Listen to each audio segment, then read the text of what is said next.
Well, how about a little more Black History Month action, so to speak, here?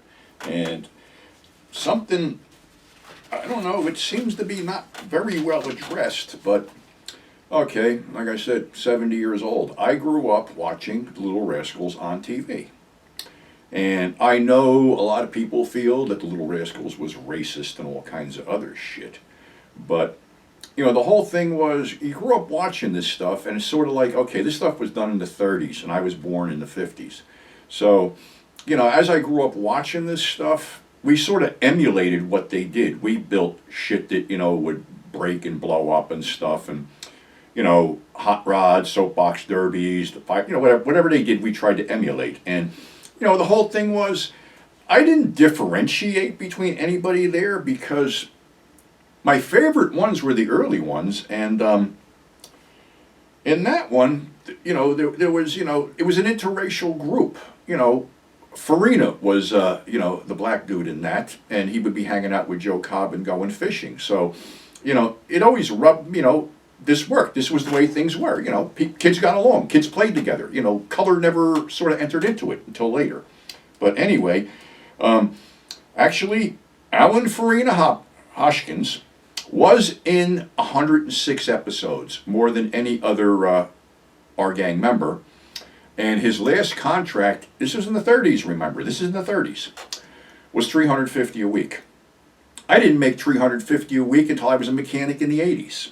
So it wasn't like Farina was exploited, and unfortunately, he passed away at a young age in 1980 at 59.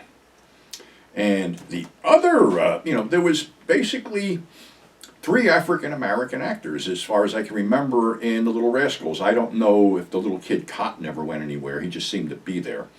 But here's something strange. Billy Buckwheat Thomas.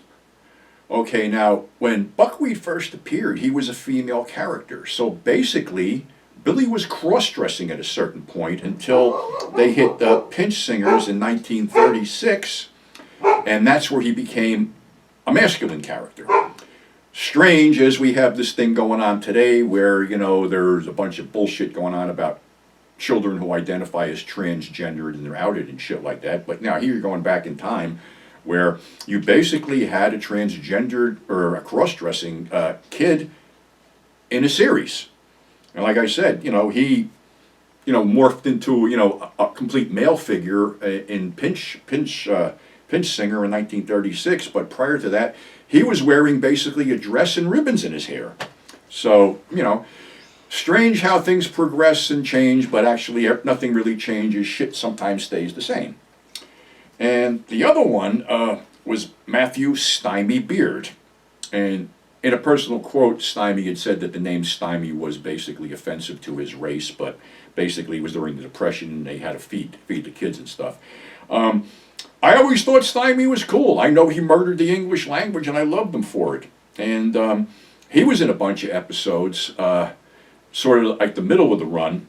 And actually, that oversized derby he wore was a gift from Stan Laurel. So he did a bunch of stuff. And I remember there was one about this whole thing with a building on fire, and he was throwing like cases of dynamite out the fucking window and they were exploding. They did some crazy shit in there, but you know, like I said, it was all fun. And you know, I didn't, you know, grow up not liking black people because of watching The Little Rascals, and the same thing with watching Amos and Andy, because to me, Amos and Andy was just the black version of the Abbott and Costello show. That's all it was, or actually a black version of the Honeymooners.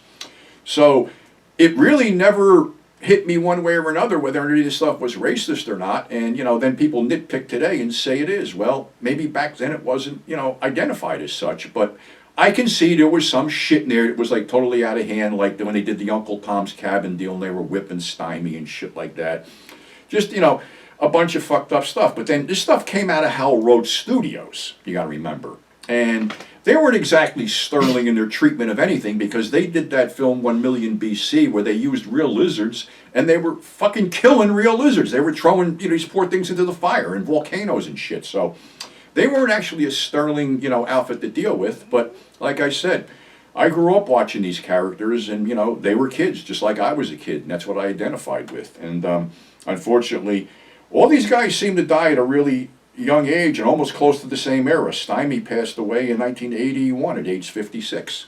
So it's sad, but these three really don't get the recognition they deserve because they were sort of groundbreaking actors. And Farina, he actually had an acting background and was a better actor than most of the kids. So that's our show for today, and I'd like to leave it with something. I got a little heat from that Rambo comment, and a couple people, seem to want to prod me into saying something else.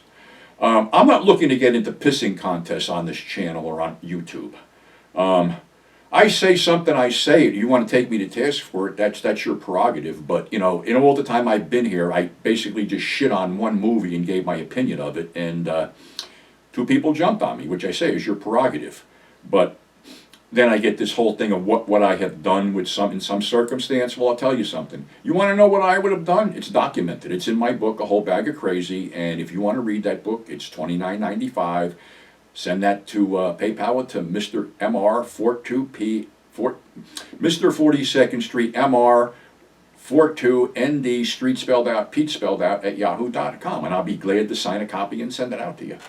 Because I'm not going to admit anything in public. That'd be foolish on my part. And I don't get anything out of doing this. I could monetize this thing, but I chose not to because I don't want to subject my viewers to a bunch of political shit, which we know was all coming down. So I don't make any money off it. But it's only so much I'm going to give out. And, I wrote that book for a reason. You want to find out about me? Read the book. Second book's going to be coming out too. So it's all good.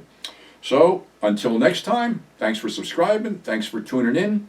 Above all, stay safe, and we'll catch you on the flip side.